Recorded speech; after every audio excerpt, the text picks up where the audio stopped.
Hello, and welcome to the Exponential Growth Podcast, powered by Analyst Investors.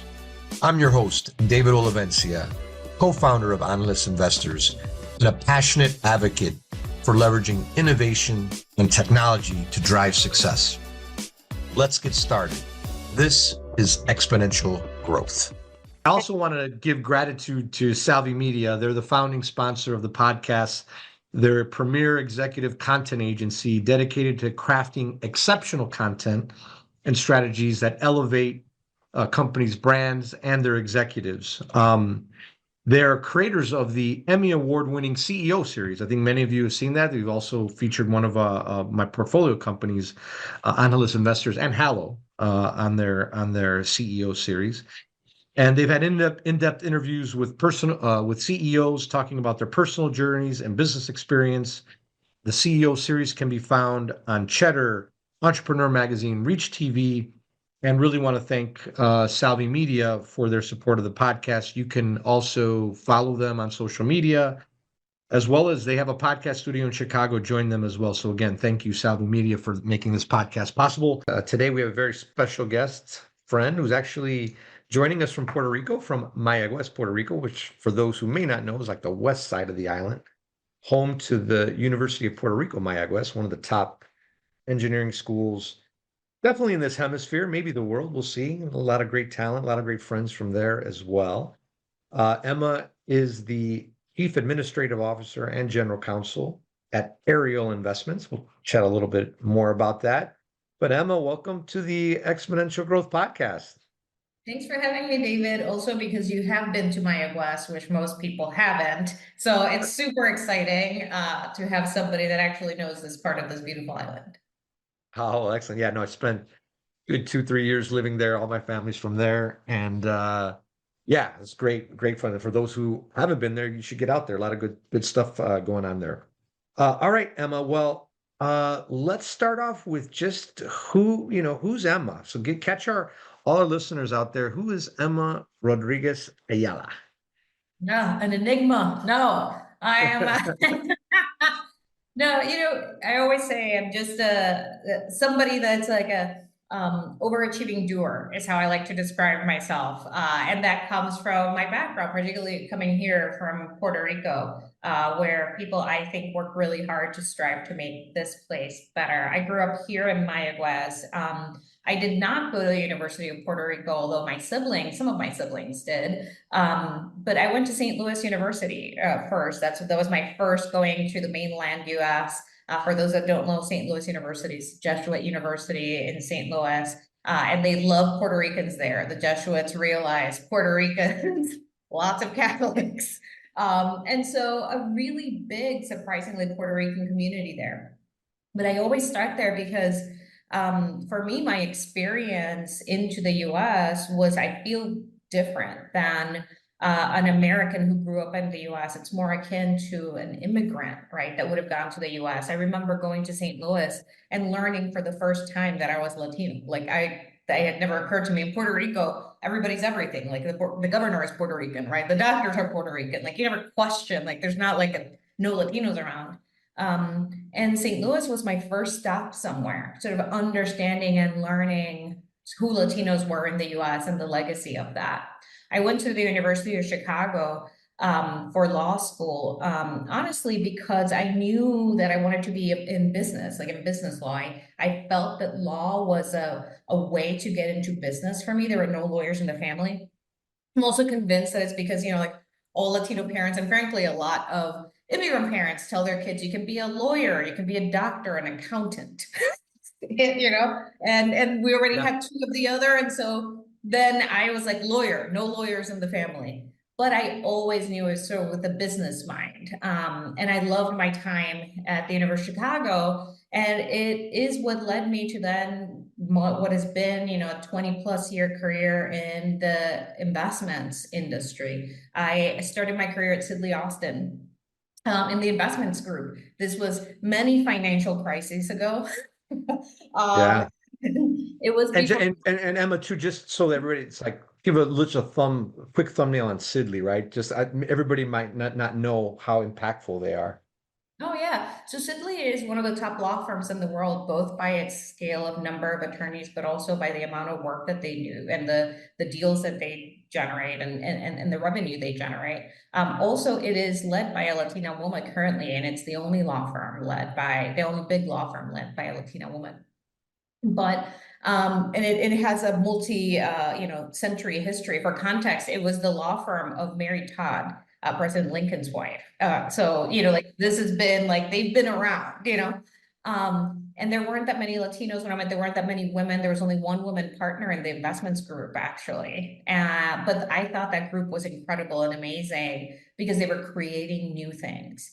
And that, I think, has been a throughput to my career, a curiosity and an interest for people who can create things. Back then, there weren't all the regulations around venture investing, PE, hedge funds, commodity pools, alternative investments. Like people were doing it, but it was a little bit of cowboys and Indians environment. They were like guideposts, but no real rules.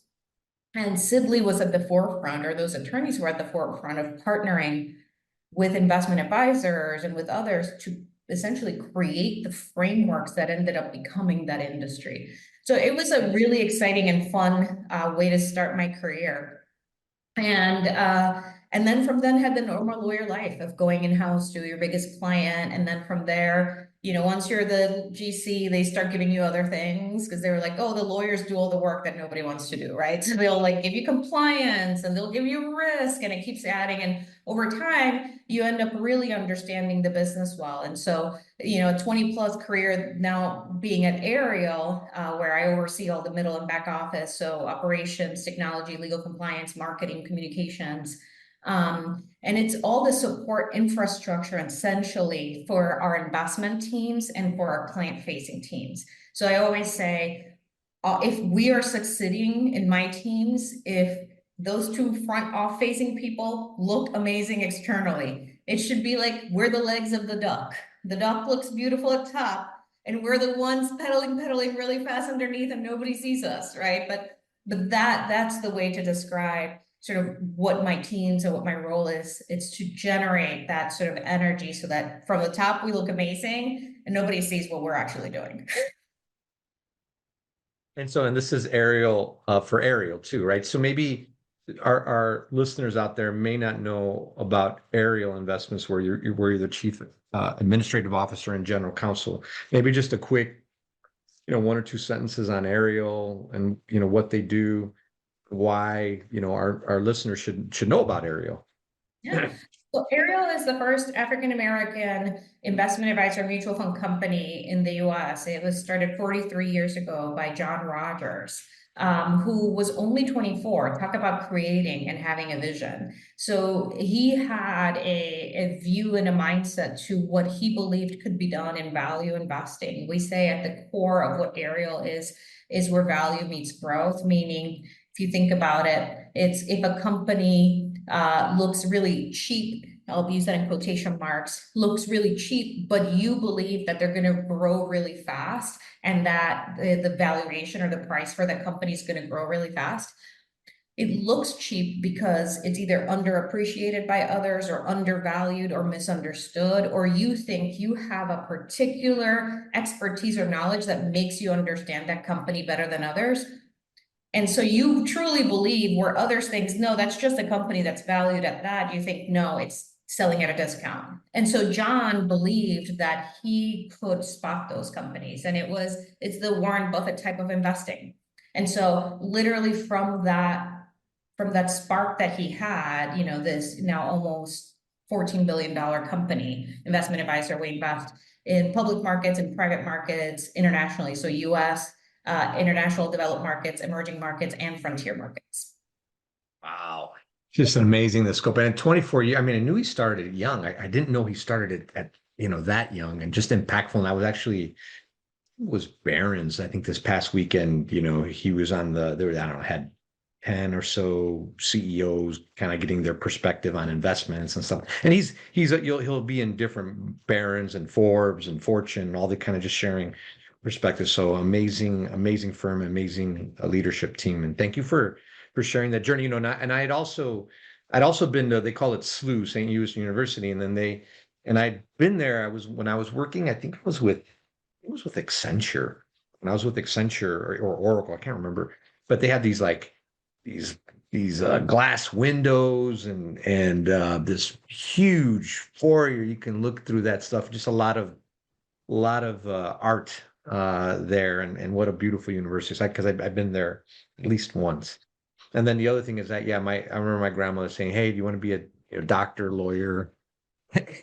See, Yep. I'd explained to her what an engineer was, and even back Yeah. then, even though they didn't quite that. I'm like, no, no, no. The engineers, they do well. They do well. And so, okay. So then, this is the Exponential Growth Podcast. So we want to educate our listeners to all the trends that are out there. Sometimes reinforce and maybe coming at it from a different lens. And so, talk about the trends that you see, the exponential trends that you see, and give our listeners a little bit of your lens into those. Yeah. So maybe what I thought is I would focus on one area where we and at Ariel as a collective are focused, but where I'm particularly focusing my time, which is women's sports. So, and the reason why I would like think of that as the perfect example of exponential growth is, women's sports have been around a really long time. I don't think anybody would say it's like a nascent industry or anything. Yet it is now actually becoming an investable industry, or what people would say is an Mhm. asset class. Yeah, the And amount of money that's gone into it is, correct. there's exponential growth there. Yeah. Right. And there's exponential growth in how those businesses are growing, even ones that have been around for a really long time. And we spend a lot of time thinking about why now, why is that happening? And to me, it really is the perfect example of not just like industries, but ideas that sort of take a life of their own and leapfrog, right, faster than other things. So I'll give a little bit of background on what we are doing in women's sports first, and then how we think about it. So earlier this year, we launched Project Level at Ariel, which is a women's sports focused fund. Ariel has a long history of investing in sports, but it's really been men's sports. So we, in our public market strategies, are one of the largest owners of Manchester United, the UK soccer team, and have owned the New York Knicks and Rangers through Madison Square Garden Sports and its various iterations for decades. John was one of the first and continues to be one of the only owners of the Chicago Sky, the WNBA team in Chicago. Mellody Hobson is our co-CEO and majority owner at Ariel. She co-owns is minority owner of the Denver Broncos and the Chicago White Sox.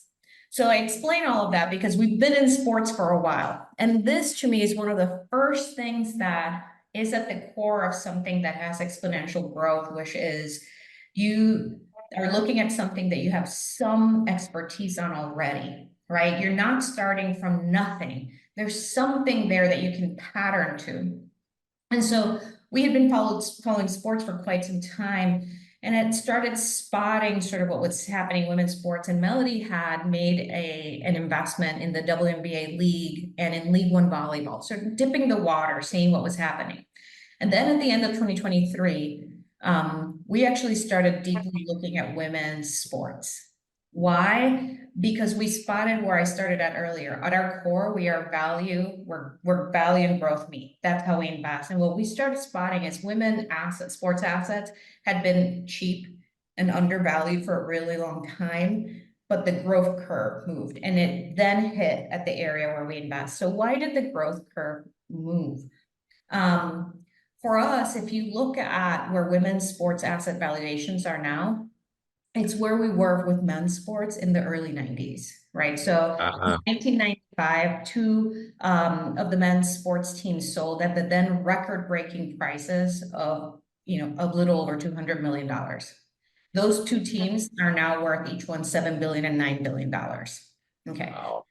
Correct. Now, that was 1995, so that was 30 years ago. It took 30 years for men's teams to grow that way. And we started analyzing what happened there, why.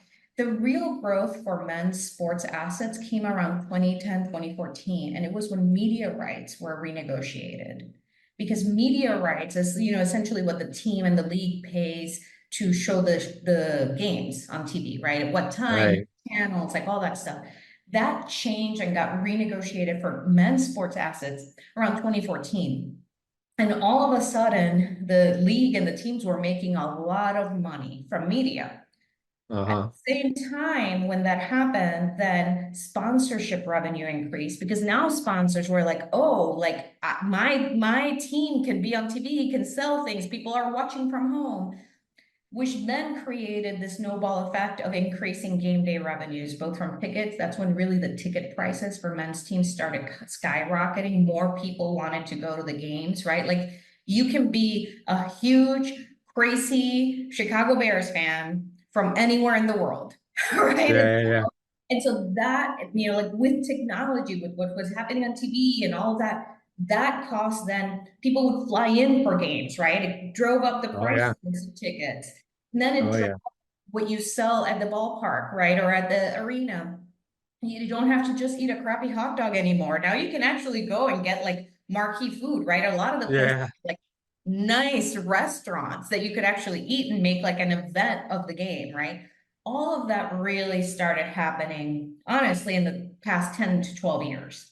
yeah, yeah, Yeah, and so that for us, as we looked at it, we said, okay, if women's sports assets, the teams are now getting valued at around that early level of like 1995, they don't have to have the 40-year walking the desert that men's teams had to wait for technology to meet demand because technology has arrived. And for yeah, us, technology was the other bit that mattered. Oh, women's sports assets can leapfrog what men had to go through evaluation because they know the path already and they can use with best in class things to get where they need to go.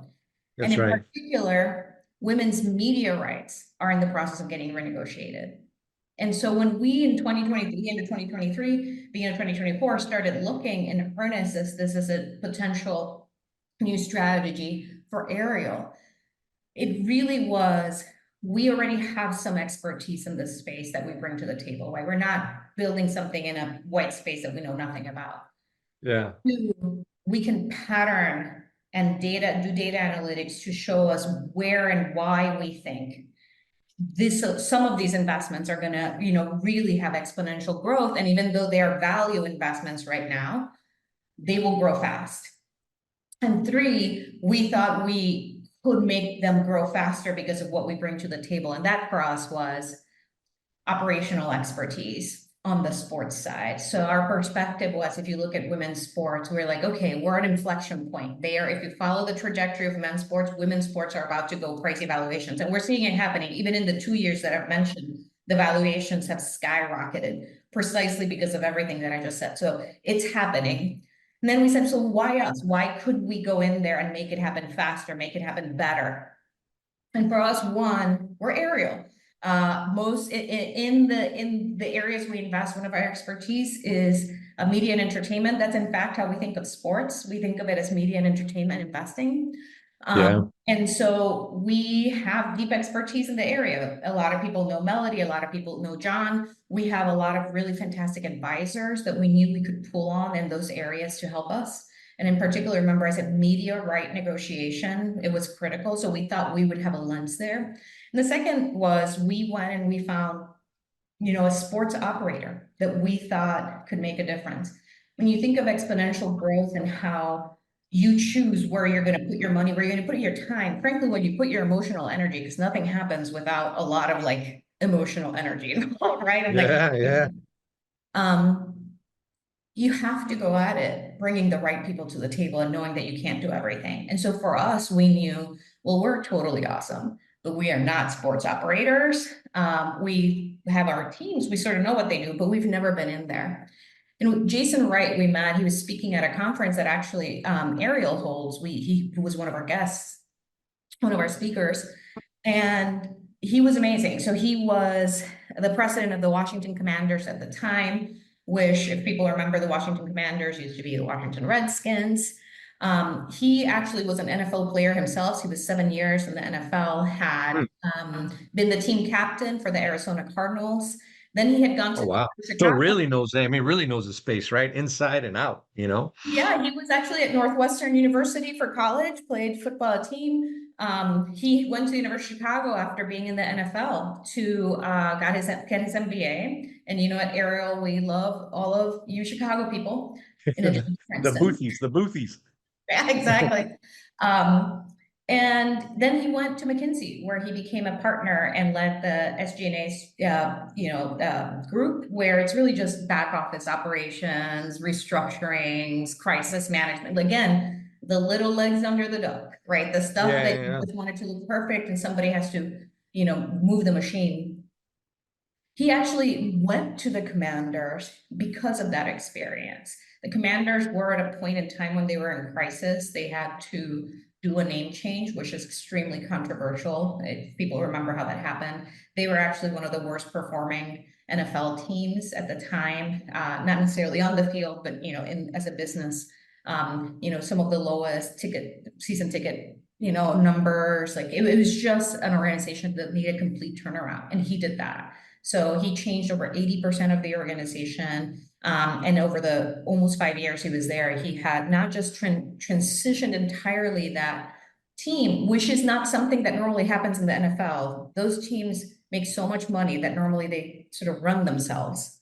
Yeah, And yeah, the yeah. precedent isn't out there being like, we got a cost cut, you know what I mean? So Yeah, this yeah. was a job of a real turnaround.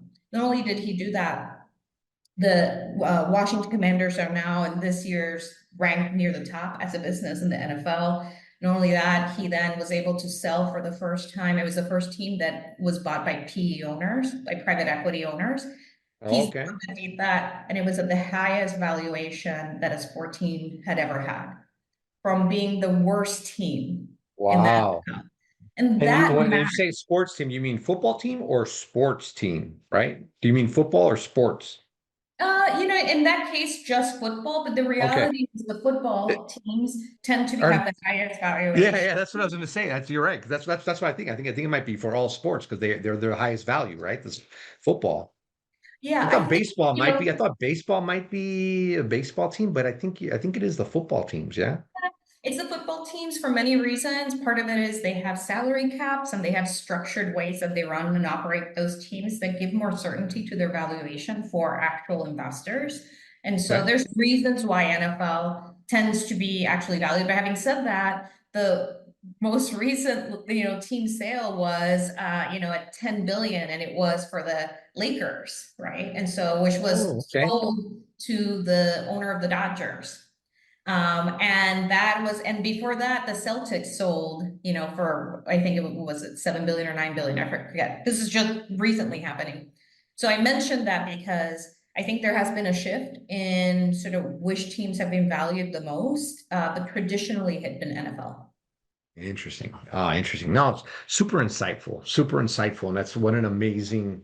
And so, and now you're kind of proving it out. Any other additional, call it investments you could share or kind of how's it going? Anything else you want to share Yeah. along those lines?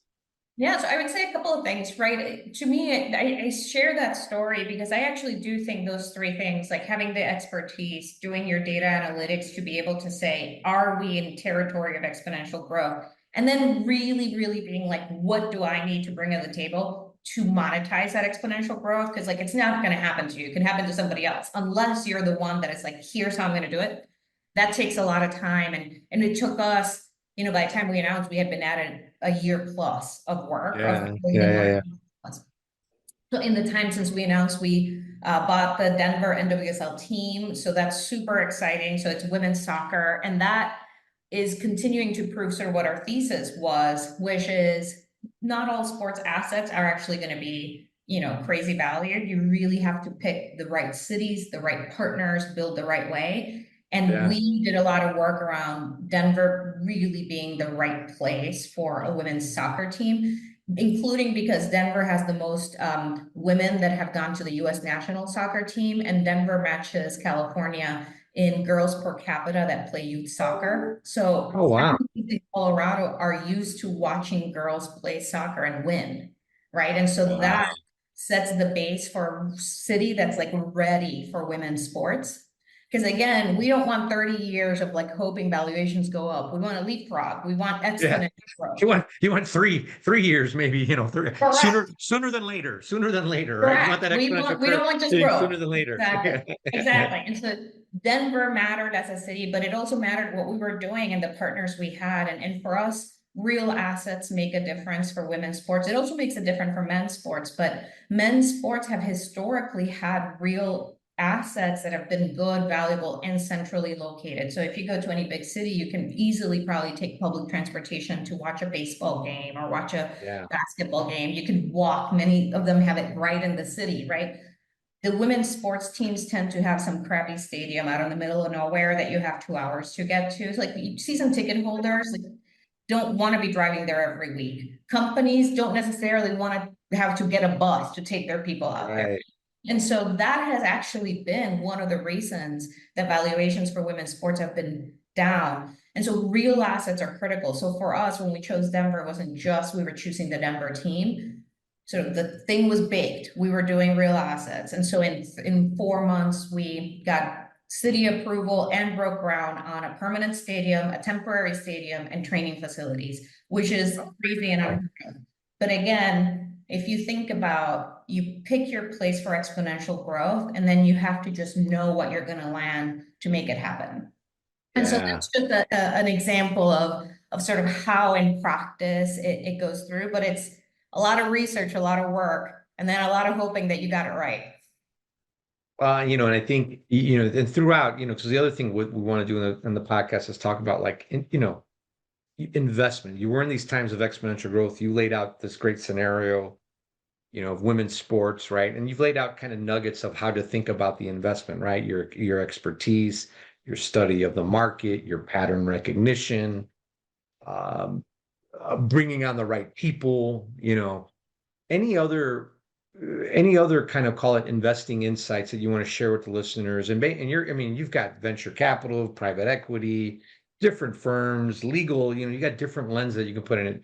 But any other different insights you want to share for just how they should think about investing, you know, personal investing, business investing, just others, and these times of exponential growth? Yeah. You know, I actually think one of the hardest things in life generally, but also in investing, is just saying no. There's so much stuff that comes at you and so many opportunities that look amazing. And sometimes opportunities, frankly, will look amazing because it isn't an area of expertise of yours. So you can really understand what they're doing. And so you can really like feel like, I get what they're doing. I see the value. I'm totally putting my money in. But investing is a process. I always say investing is gut feeling, it's expertise and knowledge, but it also requires process of being able to consistently apply a framework, a thesis to get to yes. But there should be way more no's than yes in that process.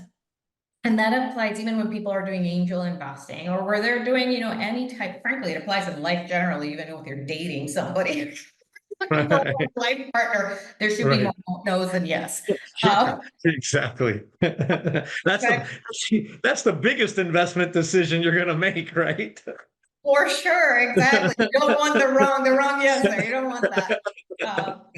But in investing, I actually sort of in my career have seen that consistently happen where particularly sometimes there's pressure to say yes because if you have a pot of money and you need to deploy it because people expect their money to be at work and not just be in a bank, people feel this pressure to say yes.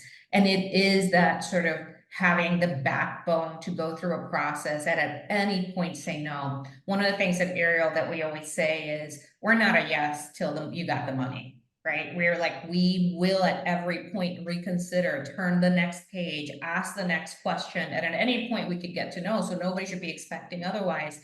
But it even is when deals have some amazing deals in the sports fund, I should say.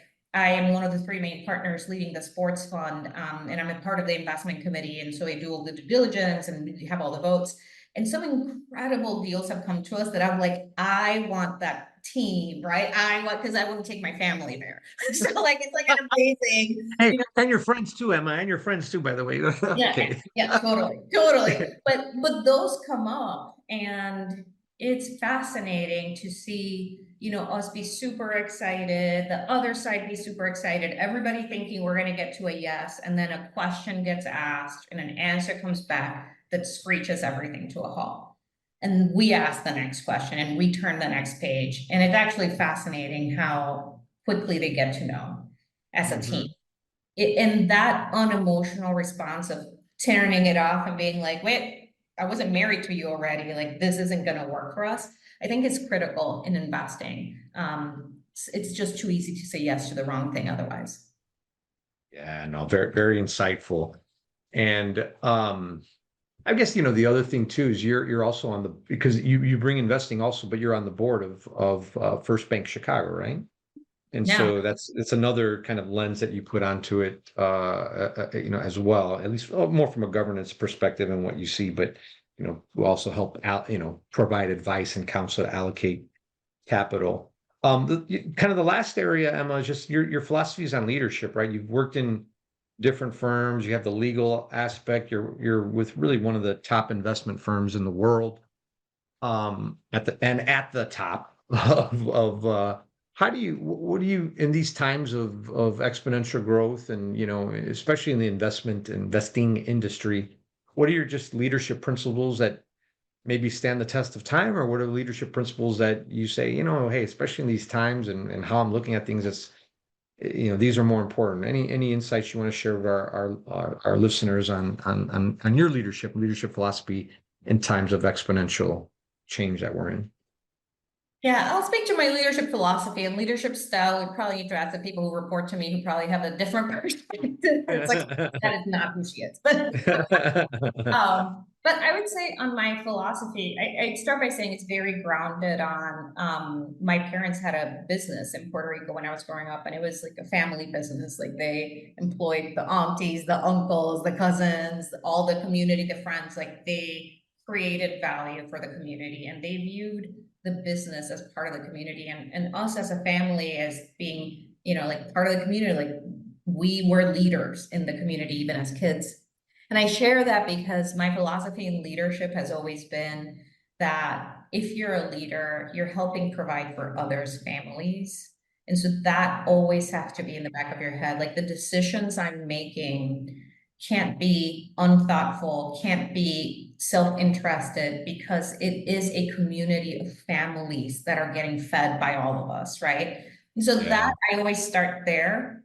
And then the second thing is, I think in this particular time of technological change and, growth in areas that people didn't expect, and frankly, because what's happening in the US and worldwide and governments and regulation, the change that is happening everywhere requires leaders to be extremely flexible and willing to pivot and not be tied down to old decisions, or to really reassess at every point in time. And that's actually really hard. Reassessing takes energy because you have to rethink, why did we do it this way, and are we in a different point now that something else, we should approach it a different way.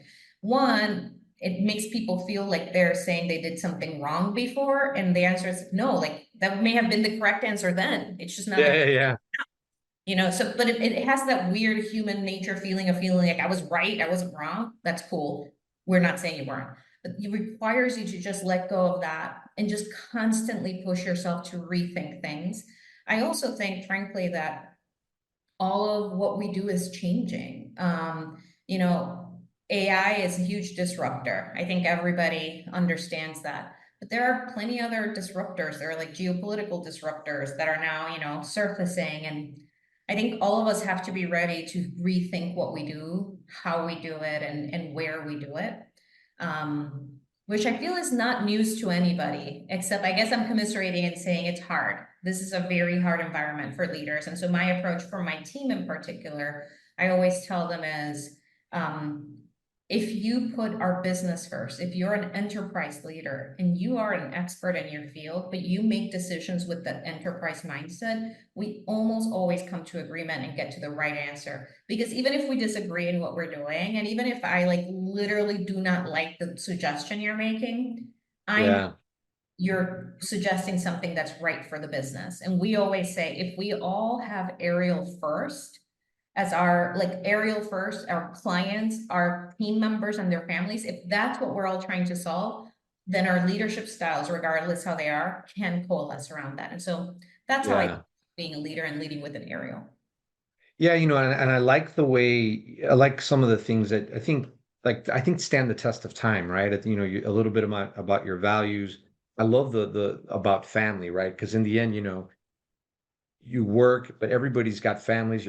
Even your customers have families. Your employees and if you don't have that stuff right, then you don't come to work right. And I think no matter what exponential changes are coming at you, or right, I think it's that's an important set of values. And then you touched on like agile and being very adaptable and agile and really, just because decisions in the past, and they might have been right at that time, but you got to be aware and agile. I think is a very, and I think that's going to be more. It's not going to slow down. I think it's going to be more and more important as we get deeper into this exponential curve of change.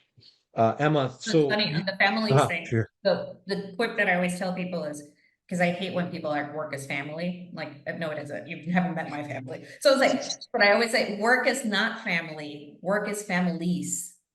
At work, you are working for Yeah, people yeah. that take care of their families. I hate the work as family, but work is families. Yeah. I think I agree. That's the one, the quote that we'll put a hashtag around on this one. Um, but no, Emma, no, you got so many things going on, and we're so honored that you're able to take the time and share these perspectives with all the listeners here. And look forward to, how do people keep up with you? And is it on any social platforms, or how would people keep up with all the great things that you're doing, or the sports fun that you're a part of? Yeah, so definitely on LinkedIn, because everybody keeps up with everybody on LinkedIn. But if you want more information on the sports bar, the Ariel Investments website or projectlevel.com has fun information about what we're up to. All right. Well, thanks again, Emma. Look forward to watching the huge success at Ariel and the fund and all the great things that you got going on. Thanks again for coming on the podcast. Thanks, David.